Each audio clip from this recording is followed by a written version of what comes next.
shkruan Ylli Pata.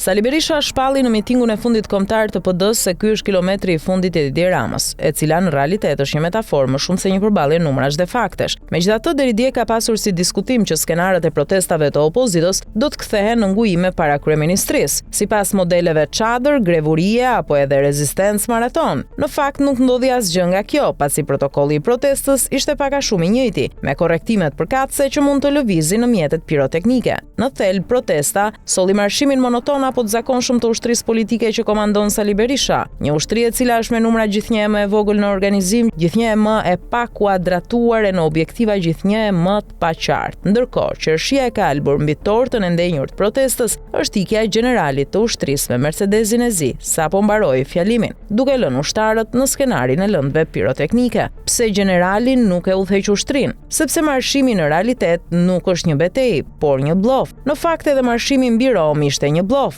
por në fund Mussolini u bë kryeministër, siç që edhe bllofi i dhjetorit 1991, kur Sali Berisha kërcënoi me marshimin e madh, që më pas ka qenë gjithmonë parodi, edhe pse në disa raste, si më 14 shtator 1998 apo më 21 janar 2011, u kthye në një tragjikomedi.